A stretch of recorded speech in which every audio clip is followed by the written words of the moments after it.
grant her entry. "I take it by the smile on your face that your ride went well?" "It did," Madalene replied, as she started to remove her gloves.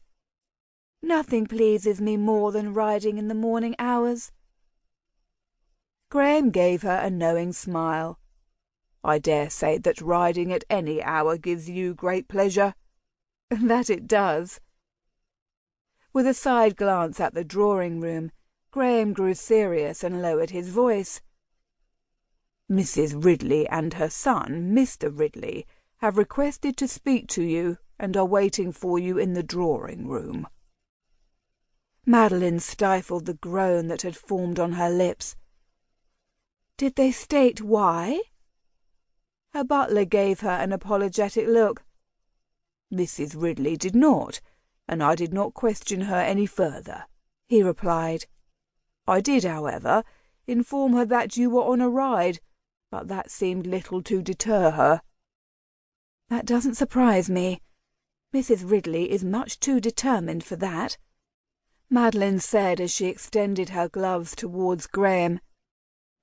"Will you inform Mrs. Foster that I require her presence in the drawing-room?"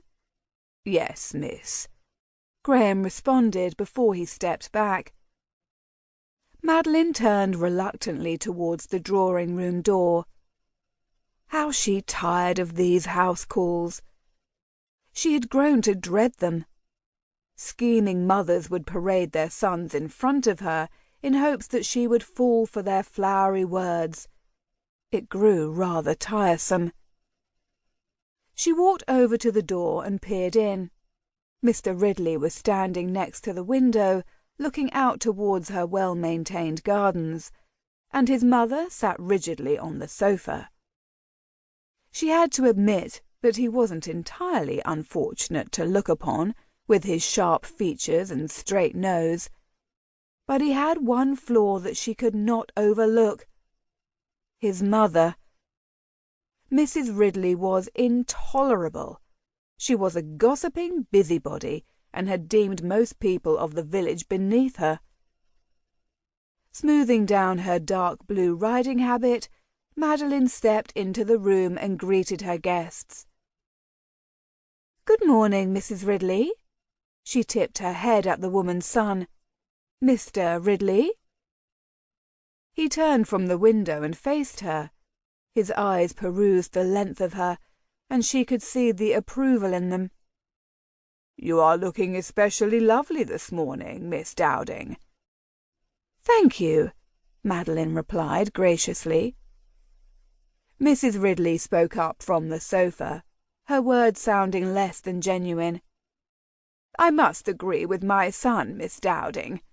You are looking quite beautiful this morning." Madalene smiled politely at her. "My morning ride must have agreed with me, then." "Oh, do you like to ride?" Mrs. Ridley asked innocently. "I do." "My son also loves to ride," Mrs. Ridley said, glancing over at him. "Don't you, Roger?" "I do." Mr. Ridley cleared his throat. "Very much." "Is that so?" Madalene asked, attempting to feign interest. "It is," Mr. Ridley confirmed. "I also like dancing." "Dancing is a most wonderful pastime." Madalene wasn't entirely pleased at the direction this conversation had taken. Mr. Ridley took a step closer to her, and his face was now red with a thin line of perspiration on his upper lip. "I was hoping you would save me a dance at Mrs. Brooke's ball tomorrow evening." Madalene clasped her hands in front of her, delaying her response. She didn't want to encourage the poor man, but she didn't want to be rude either. "I'm afraid I haven't decided if I will be in attendance yet," she admitted honestly. Mrs. Ridley gasped. "But you must!" Fortunately, before she could respond, her companion, Mrs. Foster, walked into the room. "I am sorry that I am late," she said with a smile on her lips. Madalene stepped